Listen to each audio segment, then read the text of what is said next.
All right, so it's 1:30. So thank you for joining us, everyone, on this SQL Saturday. In this session, we're gonna talk about sneak peek for SQL Server 2019 with Dharmendra Keshari. He's a customer engineer, right? Is that Yeah, the new term? Customer engineer for yeah, Microsoft. You all know who he is. He used to be also part of our, well, still part of our community. He's been handling the Singapore SQL Pass before joining Microsoft. So I'll let him have the floor and introduce his session and himself. Dharmendra, all yours. thank you, Pierre, for introducing me, and good afternoon, everyone. Thank you so much for joining the session. As Pio has already given a brief introduction about me, so I won't spend a lot of time on my introduction, but I would like to add, like as Pio asked about CE. So our old title, which you can see on our marketing slides, that says PFE. Now it's known as a CE. CE stands for Customer Engineer. So basically, I act as a customer engineer for the customer to support their mission critical solutions. So that's pretty much all about me. So in today's session, we are going to explore some of the cool features of SQL 2019. As a data guy, how SQL 2019 is going to make our life easier. So on the agenda slide, we are going to look what all the features we are going to explore in this session. So let me go to the next slide. So I'll just click here. So we all know that learning is critical when you want to make your hands dirty with evolving technologies. To shape your skills, the PASS community provides a great length of resources to learn technologies. Like you have PASS Marathon, it's a free online webinar event. We have PASS local user groups where you can go and join. I think it's all running as of now virtually, which you can every month join to learn new things. Then we have PASS Summit, that's the global event. It happens yearly once. And then we have PASS virtual groups, which you can join also the virtual events, which is done by PASS. So this is local groups, which is like in Singapore, as Pio mentioned, that we used to he is conducting a lot of sessions every month. That's the local group. But whereas there's a PASS virtual group which runs by PASS team itself, and then we have PASS organizations where a lot of connectors and insights there. And then at the last, suppose you might be thinking how you can get involved. So I would say the first step generally is to go and attend the session and maybe get involved as a volunteer and start helping to the community. So that's where your first path begins. So the most important thing to our organizer, because of them we run this event. So if we talk about our global SQL Saturday sponsors, so a special thanks goes to Microsoft, Dell Technologies, Quest, Google Cloud, Red Hat, Idera, SQL Sentry, Melissa, and VMware. So these are our sponsors who are sponsoring this. They are the global sponsors. We also have local sponsors, again, Microsoft, Google Cloud, Red Hat, Melissa, and DB Watch. So these are our local sponsors. Thank you to them for supporting us for the event. And before I start my session, one of the most important thing, because when I was in community, also I would say, and when I'm part of Microsoft, when people ask one thing, that where I can start learning new things. So there are huge free resources are available. Like you can see on my slides, you can go to aks.ms SQL workshop. You can explore. There are numerous number of workshops which you can go and explore them. Then there are books like Azure SQL DBA, one of the like in the market, everyone is ramping up on Azure SQL database. So you want to start your learning curve from on Azure, you can probably look for this. And there are other learning resources are there. You can start exploring them for your knowledge or maybe skill if you want to upgrade. So here is the agenda. So for today's session, there will be less slide. I generally prefer to do more demos. So we are going to see a lot of things in the demos, less in the slide. So the first thing which I'm going to talk about, data virtualization, which was introduced, I would say partially in 2016, because it internally uses Polybase. So Polybase got introduced in 2016. So now in SQL 2019 is one of the very cool feature, and we are going to see in the demo how it can help you to connect your SQL Server with many sources to collect the data without moving the data from different sources. And then user database space Latch contention. So this is these two demos is more and less what I have observed. I would say working with the customer, or maybe somebody has asked in the community that these are the issues I'm facing, how I can address that. So how there are different ways which I will be discussing in the demo, but I will especially focus on 2019, how 2019 can address this problem. So we'll discuss more on these issues where you see page latch contention on user database, and then you see page latch contention on Temp database. And then one of the coolest feature when it comes to database recovery, that is accelerated database recovery. So how database recovery can help you to speed up your recovery of the database. Eventually, like if you kill the transaction or anything, how you can bring database online in a super fast way. Especially think about you are dealing banking or a big database where massive transactions are happening. Because of some issue, it just got failed over, and then it taking a lot of time to roll back those transactions. So how in those situations, how your accelerated database recovery is going to help. And then UTF-8 supported. So we'll talk about how UTF-8 collision is supporting in 2019 and how you can play with that. And then one of the coolest feature which I like about resume online indexes. Maybe you may have heard about this, all the features eventually I would say, but some of the things which I was exploring for one of the customer which I noticed. So I just want to, those are the basic things, but tricky if you don't understand how you will, if you get into that situation, how you will address those things. So that's pretty much what I have for this session. So let me move to data virtualization slide. So as I said, data virtualization is a great feature. It basically combines data from different sources without moving the data. What I mean by that, without moving the data. So you can see it here. Here is your SQL Server. You have like DB2, SAP, HANA, Excel. You have NoSQL, which is like MongoDB, Azure Cosmos DB. You have relational databases like Azure SQL Database, Teradata, Microsoft SQL Server itself, and Oracle, and then big data like Cloudera and Works. So these are the databases you have. So suppose there is a need for you to run some reports. So generally in, I would say in normal traditional business intelligence systems, what we do, we use ETL, right? We extract the data, load the data, we extract the data, and then transform the data and load the data, right? So now the question comes, without moving the data, how we can we achieve that? So previously we used linked server, was not very great because of some performance issues were there. So how can we achieve that? So that's where Microsoft introduced something called Polybase, and it was introduced in SQL Server 2016. That was limited to STFC and I think big data, if I remember correctly. But it got extended in 2019. So now you can use it for like MongoDB, Oracle database, all the technology. Basically, I would say if you have ODBC driver, you can use for any databases. So let's directly jump into the demo of virtualization. So what I'm going to do, so let me help you to understand the environment. So I will have three sources. One is this virtual machine, which is running in cloud. So on this virtual machine, I have installed SQL Server. You can see I have installed SQL Server here.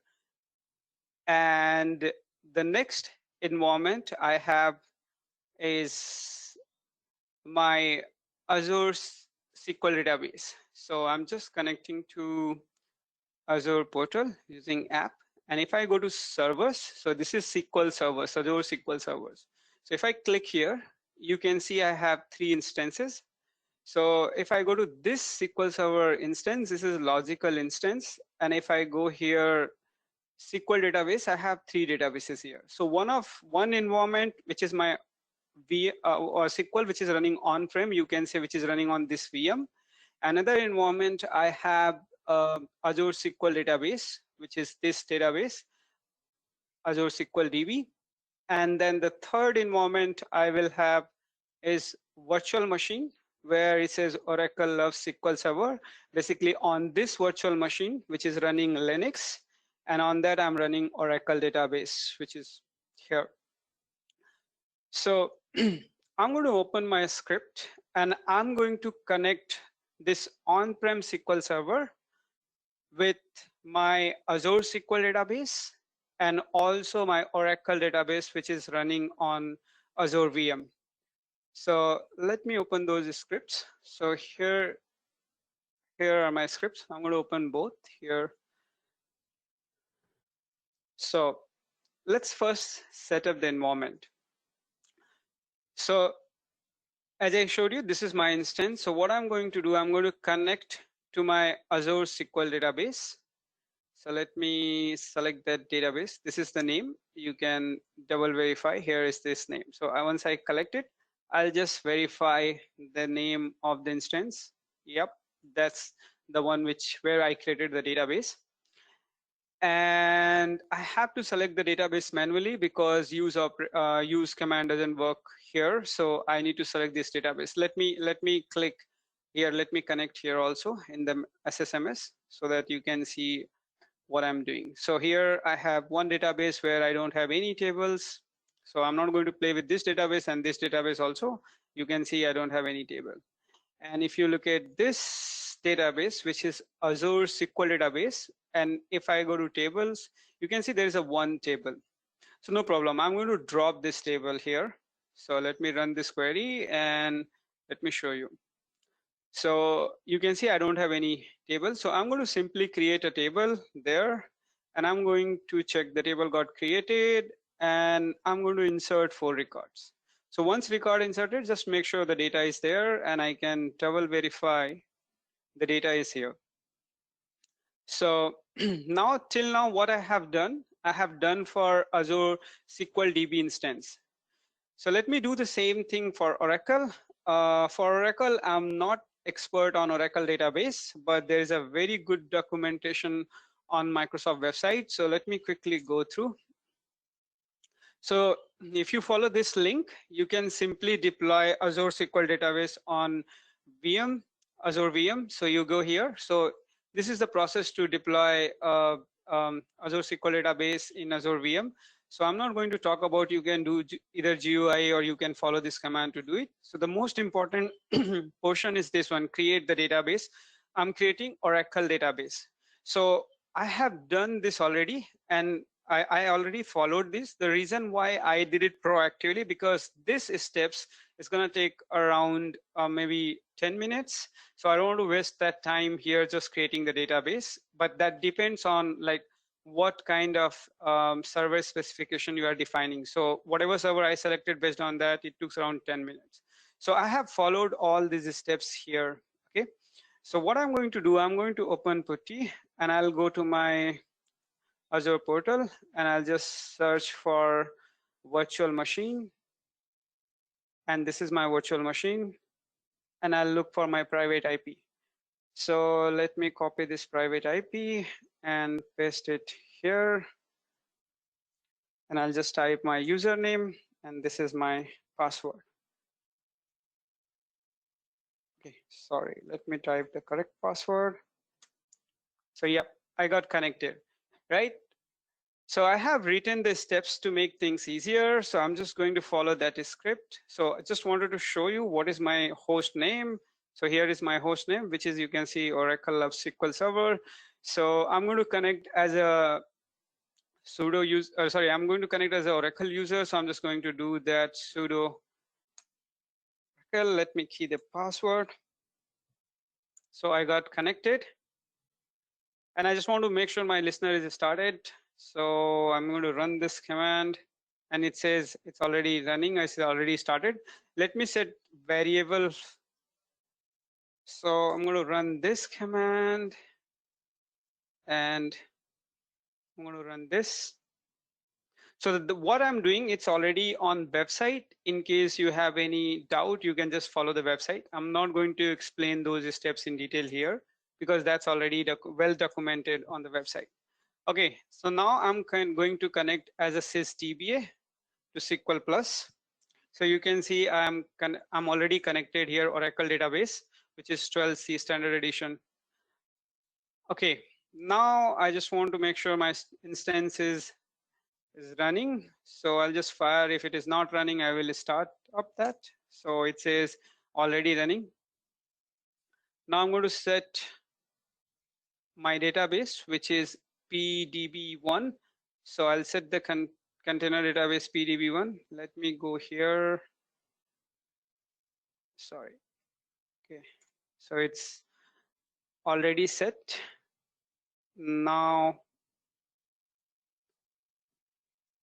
I want to open the database so that it can do read and write operations. It says already open mode. Now I just want to make sure that this database has this table or not. So as of now, when I'm running the select query for the database, I can see it has table. So what I'm going to do, I'm going to drop this table. Let me drop this table. So, and then I'm going to recreate. So let me create the table again. And this time I'm just going to insert one query. One record here. So I'm just going to insert one record and I'm going to commit that record. So committed, and let's verify now how many records I have this in Oracle database table.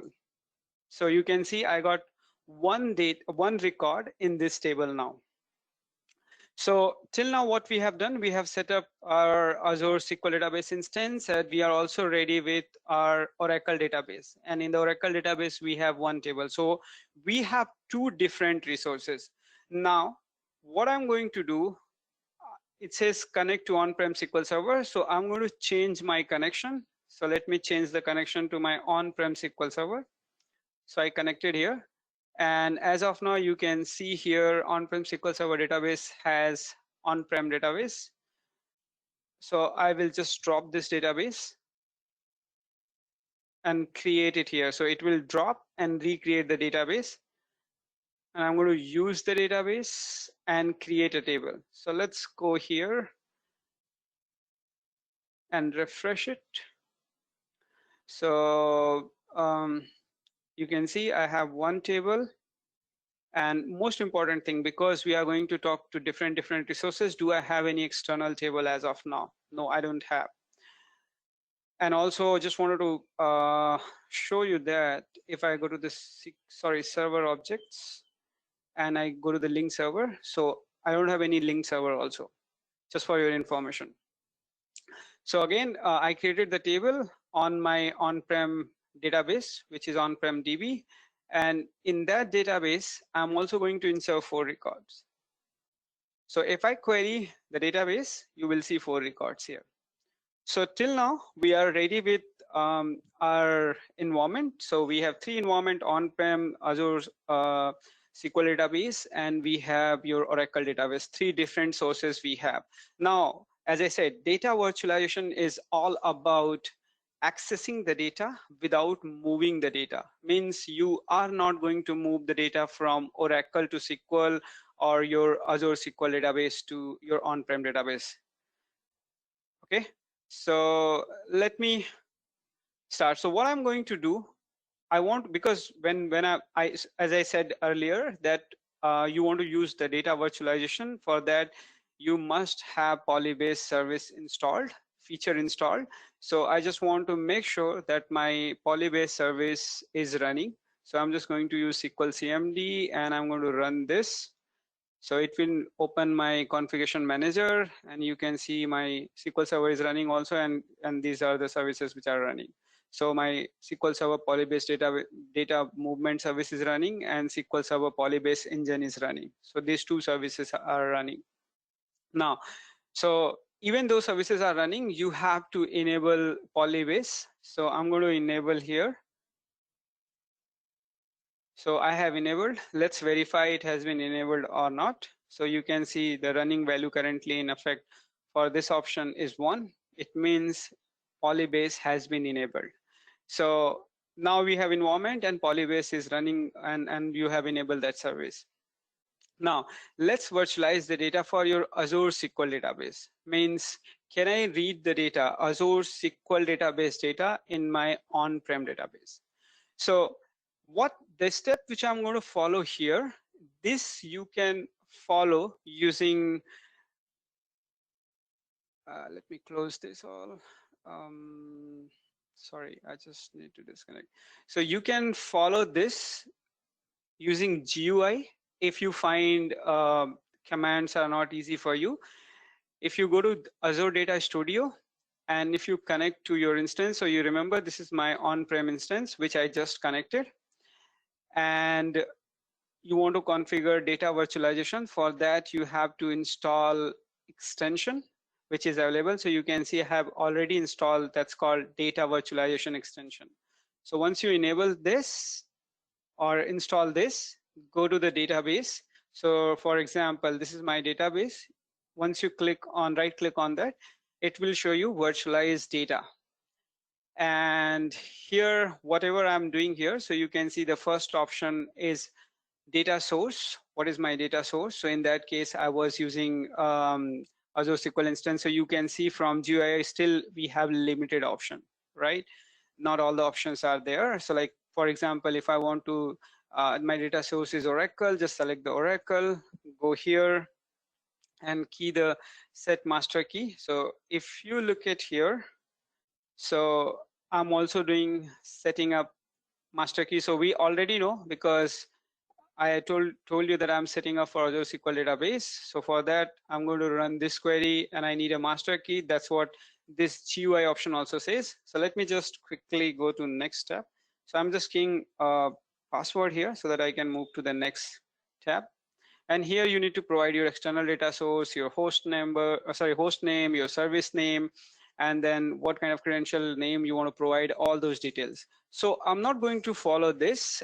You can probably, if you are not familiar with the script, you can follow Azure Data Studio to play with that. So I'm going to close this now. So in this, you can see, so I'm using my database, which is on-prem database, and you can see I'm connected to my on-prem server. Okay, I'm going to create master data key. Sorry, master key. What master key is going to do, it's going to secure way reading your data. And then I'm going to configure scoped credential, database scope credential that used to securely store the sign-in information for external data sources. So you can see it here. Here is create database scope credential. This is the credential name and identify as a Sachit, and that's the password. So this is the, when I need to connect, if you remember, when I was connecting my SQL Server here, so I use this username password to connect that. And that's the information I'm keeping here to create scope database under my on-prem database, okay? So once you create it, then you are going to enter your external data source and credential details to create external data source object. So you see, this is the server name. So I said my data source is going to be SQL Server, and here is my Azure SQL database server name. And this is the credential which I created here using the username and password. So I provided this. So I'm creating external data source, Azure SQL table. And then I'm just external data mapping. Once I create this, I'm just mapping with this. So you can see I'm mapping the data table, which is here. In Azure instance, I have table called Azure DB TBL. So I'm mapping that table with data source this, which is we have created here. Okay, so and then I'm committing the transaction. If there is any error, just roll back the transaction and throw me the error, what error I'm going to get or I'm getting here. So I will select whole script and I'm going to run in one shot. So it got completed successfully. So if I go to my on-prem SQL Server, and if I go to my on-prem DB, here you don't see still the table. But if I go to the external table and I can see the Azure database table, and if I query, if you remember, it got 4 records. It clearly says I have 4 Azure data records, which is Azure data. So like it says Azure SQL DB. Basically, it helps us to identify this data is coming from where. So we can see the data. Till now, we have virtualized the data from, like, I can access the data from my on-prem SQL Server to Azure SQL database. So do I have did it create any linked server? If you think it's still, no, it didn't create. Let me refresh object if you're still down. No, it's a different technology. Okay, now I'm going to do the virtualization for Oracle database. So again, I'm going to use on-prem database. So just remember that you cannot have more than one key, master key in the database, right? So that's why I have just commented this command here. If you remember here, I created a master key for SQL, and in the same database, I'm going to get Oracle database. So in the same database, can I create master key again, which is not supported? Like you cannot, that's the limitation, you can have only one. So that's why I have commented here. Now, so I need to create again database scope credential for your Oracle. So I'm going to create it here. Somehow my system is lagging. Wait a second. Okay. So I'm going to create it here. And this is my Oracle database IP. If you remember, this time the source is Oracle. If you remember last time I kept it SQL. So this time Oracle. And this is IP. This is the credential I'm providing. So let me run this script.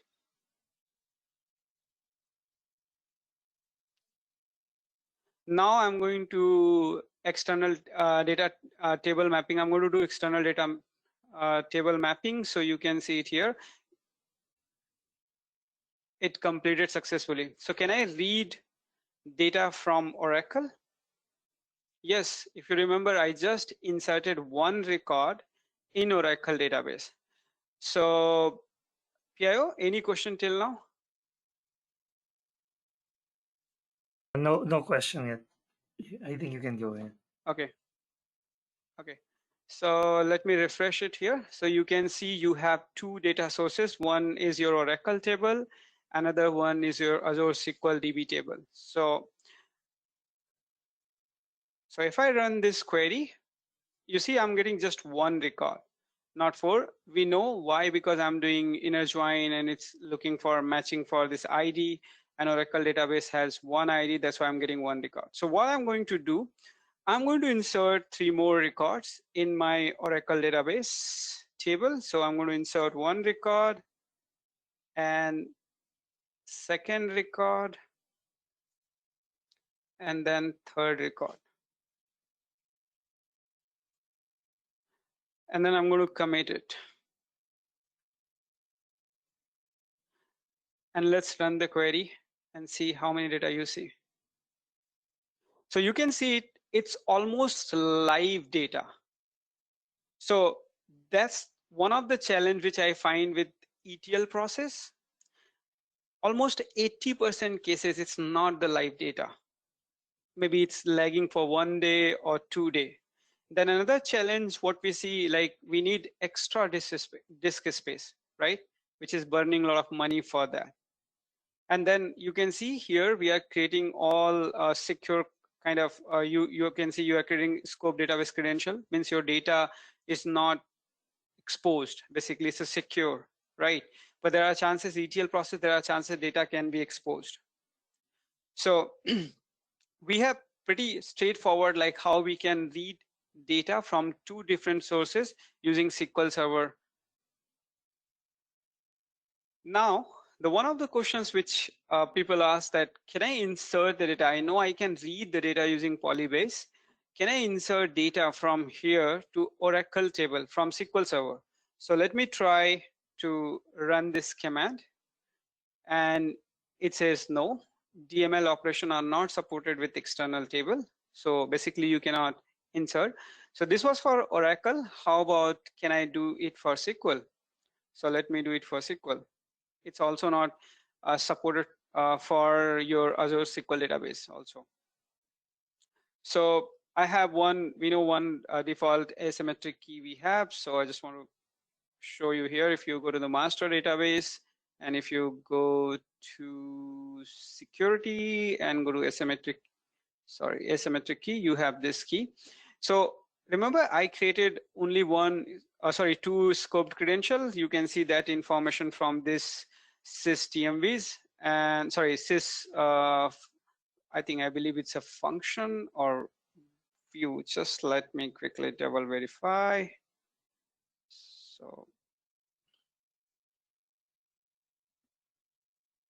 So it says view, it's a view. So you can see that information from there, and same way you have created external sources. If you want to know what all the sources you have created, like you can see I have using Azure SQL database. This is my external source, and this is for my Oracle. So you can get that information from there.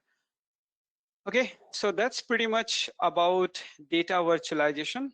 You can easily connect different sources to pull the data without moving the data or loading the data without having extra disk. So this is the one of the benefit which I can see. It actually minimize a lot your ETL process. And the best part about this feature, it gives you almost live data. So yeah, if no question, then I'll move to my next demo, which is page latch contention. Yeah, I have a question. Can you put Yeah. can you index an external table, or is there a need to? Oh, that's a great question. So let me try that. Okay, so give me 1 second. I will just, I think so it can be done. Just give me 1 second. Somehow. Yep.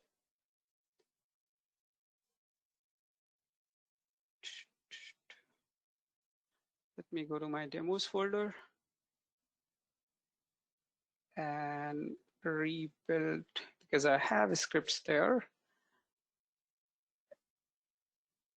And I'll just create, let me copy this here. And I have selected this database.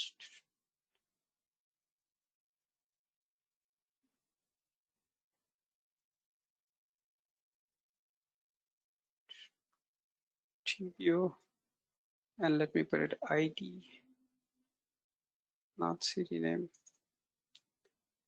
And let me remove this sorting option. Let me try. I need to check if there is any special instruction. So just quick one. That's the great question. I just want to make sure that external table index for data.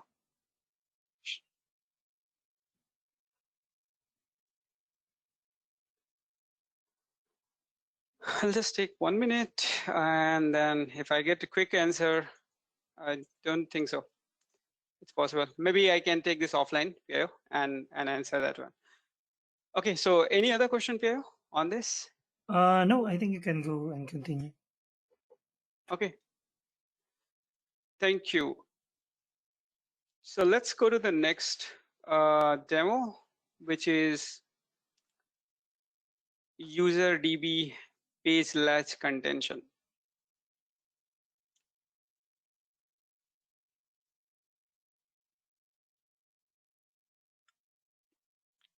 So I'll just arrange properly. It's gonna be 4, and then gonna be 5 and 6.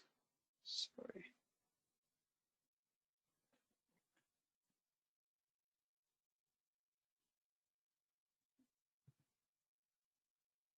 Somehow my system is lagging. I don't know what's wrong with it. Okay, so let's talk about the page latch contention for user database. So what I'm going to do, I'm just dropping the database if it exists, and then I'm going to create the same database again. I'm going to use this database, and I'm just creating a table with primary key clustered index on this, and I'm just going to insert a record. Just make sure the table has at least one data. Yep. So and I have already opened this script and this script. I also just want to make sure that I have cleared all the wait states here.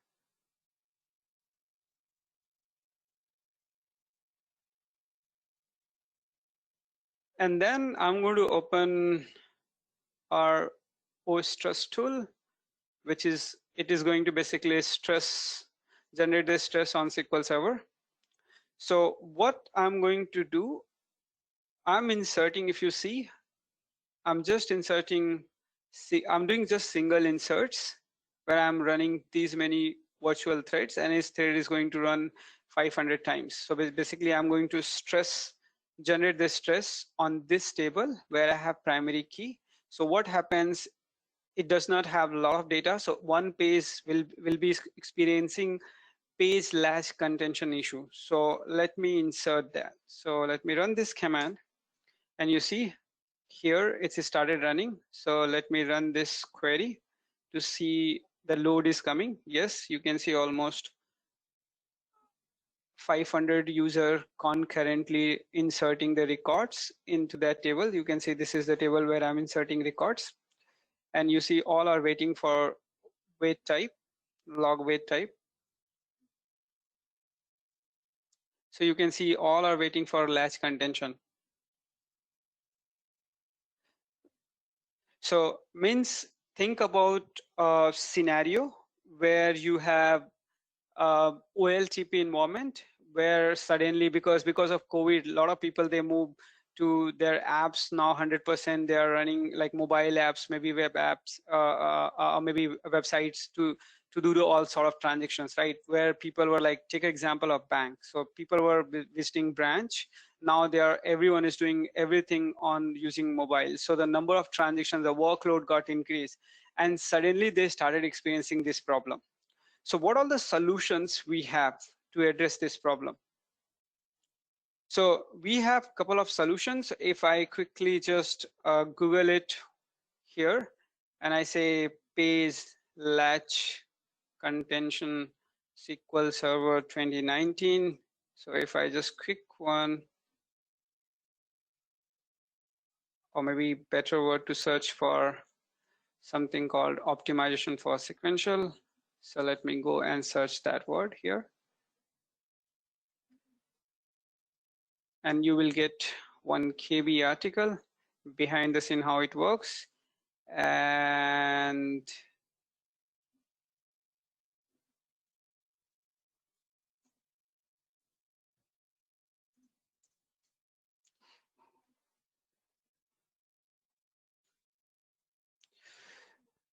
so let's slow. Somehow it's very slow. Okay. So let me go here. And let me go here also. Super slow.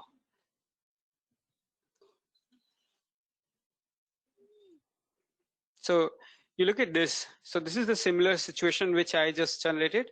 So we were facing this page latch EX wait type when I have multiple concurrent transactions are inserting on the same page where we have sequential inserts, right? So in that case, how we can optimize this problem? So in the resolution, there are many things. One of the things it says in 2019, you can create index basically using optimize for sequential key. If you are not running in 2019, you have, these are the method one, it says like, suppose this is your table, then you can remove the primary key index and redefine as a non-clustered index. That's the option number one. Or you can add more columns where you can avoid sequential inserts. Then third option, it says if you can also introduce hash value. So the problem here is you are maybe going to use extra storage because you are going to introduce hash value here. And here the problem is you are moving your clustered index with the non-clustered index, right? And sorry, you are making your clusters, index size bigger, and here you are making your cluster index to non-cluster index, basically not introducing your sequential insert. Okay, so then here the problem is you can do it, but you are introducing extra overhead. And the last option, you have maybe OLTP, in-memory OLTP table. You can create and insert, start inserting data there. So you have different options. You can again go and explore this. I have worked on this option in the past, and I find it was very helpful to the customer, but the customer was not running on 2019. So let's look at this scenario in 2019. So if I go first to my tool where I generated load, you can see as of now, it took around 42 seconds to complete that. That's one of the things which we noticed from here. And then if I go here, we know already this issue was happening. And if I go here and run this query and see what wait happened. So we can see page latch ex is the top third wait type was happening. So we have already data. Now what I'm going to do this time on the same table, I'm just truncating the records because I want to insert more records. There is nothing else I'm doing. So you can see this is the table. This is the database which I am using, which is here, UserDB page latch contention, and I have table here, and I'm just truncating this table. And then after that, I'm dropping the primary key. So if I go here and expand this here, it has a key, primary key. I'm going to drop this. And I can create the primary key again with introducing optimize for sequential key. So when I go and create it, my table got again index here. It's again got the index. Now what I'm going to do, I'm going to first because this query I never run, I capture the information here for the previous load so that we can see it, compare it here.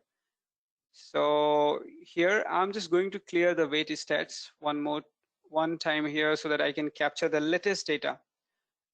And now I'm going to run the workload. So same workload, I'm going to run it again. So let me hit enter. The workload started. Let's verify. Do I see the page latch contention here? Right log. Right log. Right log. Right log.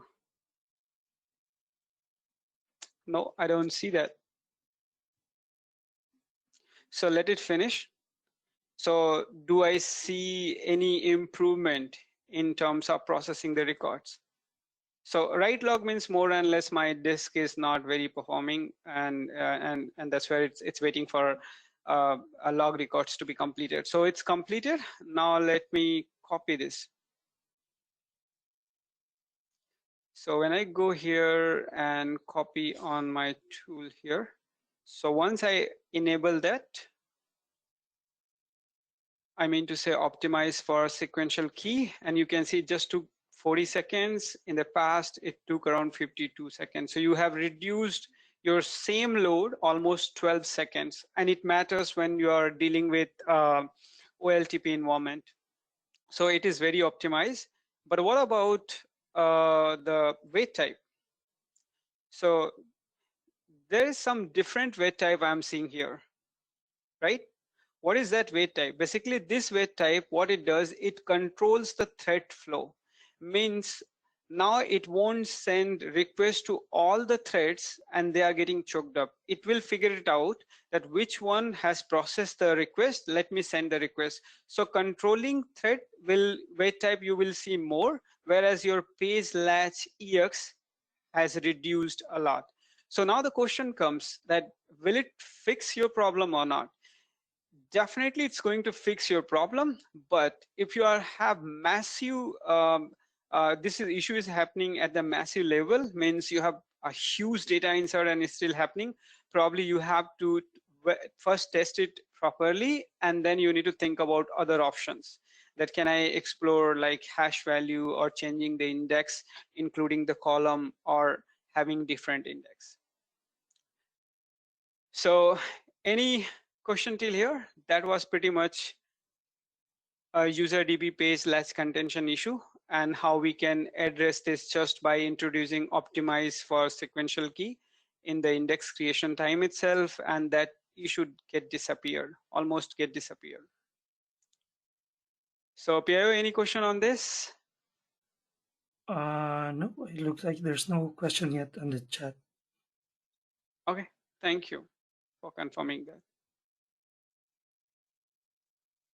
So let's move to this similar scenario where Tempdb is creating problem. So let me go to my SQL Server and open these two queries. So this time, we know developers tend to use temp table for keeping the data temporarily. Even SQL Server internally use temp table when there is a sorting, or we are firing dbcc check db command on the huge database. It will use Tempdb. And you find because of your queries and other issues, you are seeing a lot of Tempdb contention problem.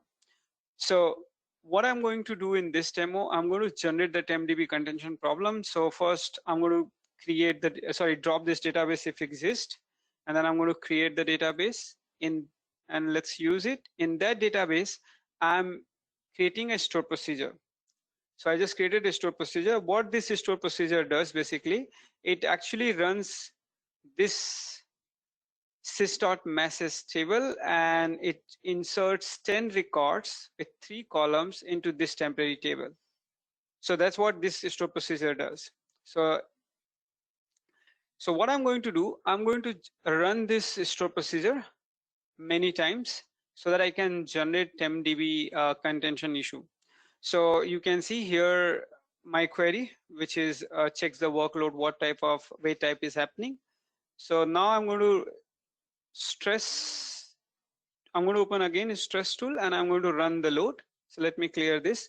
This time I'm generating load on my user database, which is, you can see this is a user database. Sorry, this is user database. But in user database, developer has written a query and it is using temp table. So when I'm going to generate the load here, see what happens. So let me go and hit that. So my load is started now. And if I run here, this query, you can see log buffer issue. Sorry, let me go here. Oops, I think I have to disable that option. First thing, let me see it's already enabled because I was testing. Let me verify this feature is already enabled or not. Sorry, it's enabled. So let me first disable it. To disable it, I have to turn off that feature. So let me off that feature first. And let me restart SQL Server, because if you turn off, you have to restart, then only it will be effective. So let me open the SQL CMD here and run this. It will open SQL Server Configuration Manager. And let me restart SQL Server.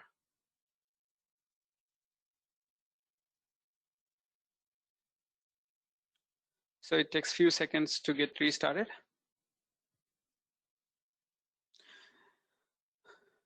I have been playing this virtual machine a lot, so sometimes it behaves very weird. Okay, so I have restarted. Let me double verify. It's disabled now. So now what I'm going to do, I'm going to run the load again. So I'm going here and same till here we have done. We are done with these many steps. I'm going to generate the workload. So this is the workload which I want to generate. I think it was already running. So let me just clear this and run this workload again. So you can see I'm executing this Tempdb load store procedure. So let me run this. It just started running. And if I go and check the workload,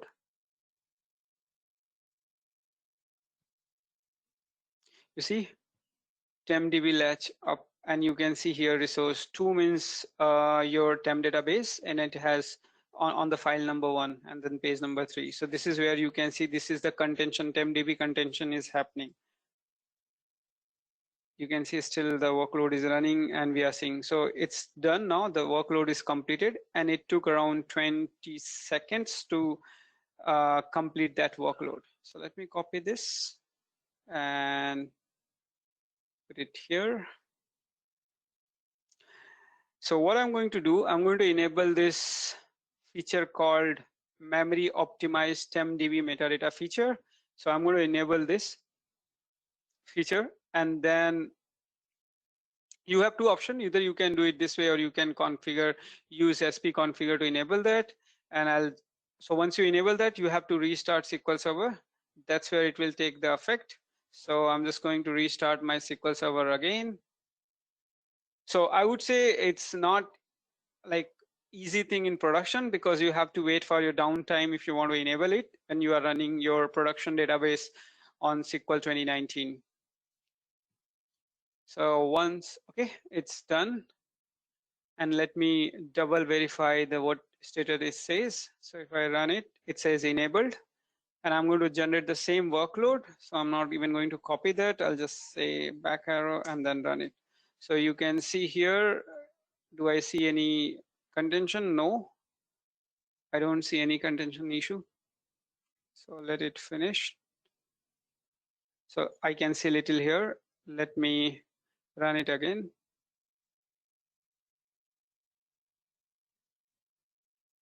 No, I don't see huge contention issue. So it's the workload completed already.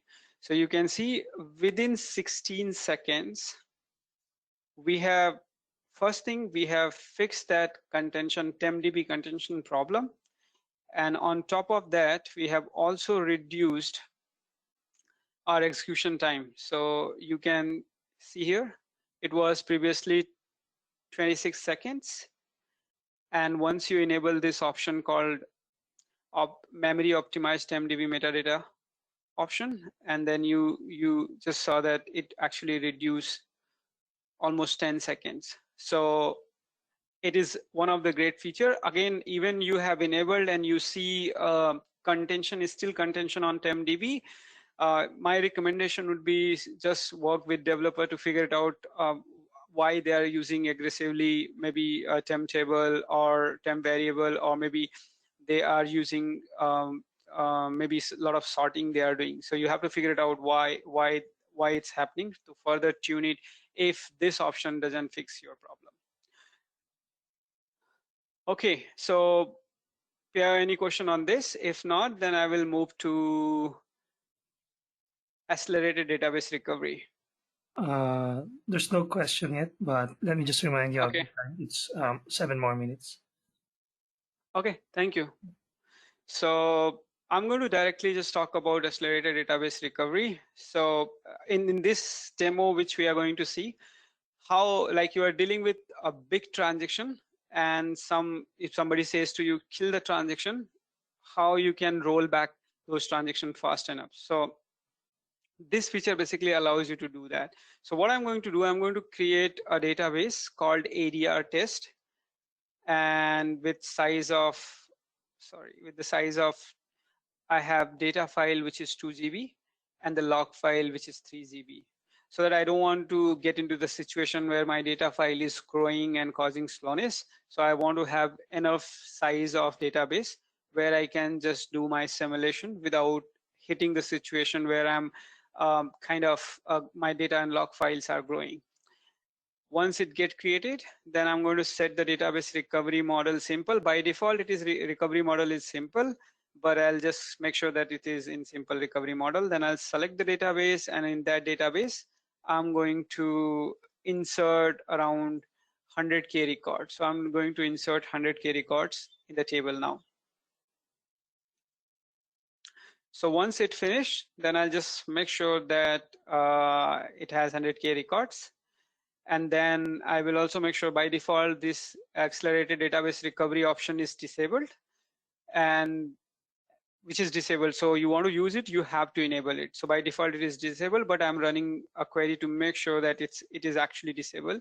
And then I'm going to delete records, all the records from table, which is 100K records from the table. So you can see I already inserted 100K records. Let's double verify here. So we have 100K records here, and I just want to make sure I have disabled database recovery option, which is here. And I'm going to delete this record from this table with begin Tran. Means my log files will not be clear until unless I go and commit it manually, right? So let it finish. It will take around few seconds, maybe somewhere 20 to 30 seconds to finish it. Once it is done, then we are going to check what is my log size space. And then I will do a manual checkpoint because database is simple recovery model. So when I check manual checkpoint, it should clear the log. And then I see the log size. So basically before firing the checkpoint, what is the log file size? And after firing the checkpoint, what is the log file size once we delete this record? So it's not going to clear log records because I'm doing begin Tran. So let me refire this also. So you can see I first run this query and I can see my log file utilizes 98%, and then I fire the checkpoint, and then again I ran this query, it still didn't clear. So even checkpoint in simple recovery model clears the log file, but it didn't clear. Now I'm going to roll back, and you see how many seconds it takes. So you have deleted 100K records with begin Tran, and you are saying I want to roll back 100K records. So how much time it takes? So as of now, the database is not using ADR feature. Means normal database, what you have in your production environment, this is the same database which I'm using on my on-prem SQL Server, which is 2019. So let's wait for almost 30 seconds it will take to finish it. And see, it's completed in 30 seconds. It rolled back. Now what I'm going to do, I'm going to fire the checkpoints. Remember previously it was 98%. When I fire and run this command, it will clear my log file after checkpoint. Because why it clears this time, I have rolled back the transaction. Basically, I have removed this log, which I put it using begin Tran. So the moment I did, my log percent utilization went to 3%. Now I'm enabling ADR. So once I enable this ADR, then I'm going to delete it. So delete time will still take the same time almost. And then I'm going to fire, again, I'm going to check the log file. I'm going to fire the checkpoint and going to check the log file. So does it mean like after what I'm trying to see it here, after enabling ADR, can I fire the checkpoint and it is going to clear my log file or not? So let's wait for almost 30 seconds to finish this. So once it is done, then I'm going to run. So it's 27 seconds and I'm going to run this. So you see, this time it didn't generate, once you enable your ADR feature, it didn't generated 98%. It didn't use actually 98% log space. And when I fire the checkpoint, even it clears the log space. Right, log records it clears. Means ADR feature drastically reduce your log file utilization, and you see how much time it takes to roll back. It's just not even a second also it took. So think about a situation where a transaction is running from 3 hours, which is doing a kind of a bulk insert, and 3 hours later they think that that transaction is impacting your whole server performance, and application team says, oh, go ahead and kill that transaction, and you kill. Now you need to wait for another 3 hours almost to roll back. So that's where ADR is going to be very instant. I know, PIO, I'm on the time. I have still one demo for maybe resumable. PIO, can I do it, or we Uh, have still time? it's already 2:30, man. Oh yeah, no problem. Okay, then thanks, PIO. That's all from my side for the session. Yeah, thank you very much, Dharmendra. Maybe we can do a session on the user group meetup because there's a lot Yeah, of things yeah, to talk about with 2019, a lot of new features. yeah. Yeah. I understand. Yep. Thanks, buddy. Let me just Sure, we can do it. let me Yep. just quickly check the questions before we go. Oh, I don't see any questions. Reminder to everyone: the evaluation for the the evaluation for link to the survey is on the chat. Thank you very much, Dharmendra, for a great sneak peek on SQL Server 2019. There's still a lot of things. Thank you, PIO. Like I said, maybe we can do a session on the user group. We miss Yep. the user group anyway, so you're more than welcome. Thanks, PIO. Thanks, PIO. Thanks everyone for joining the session. Thank you. All right, so hang on.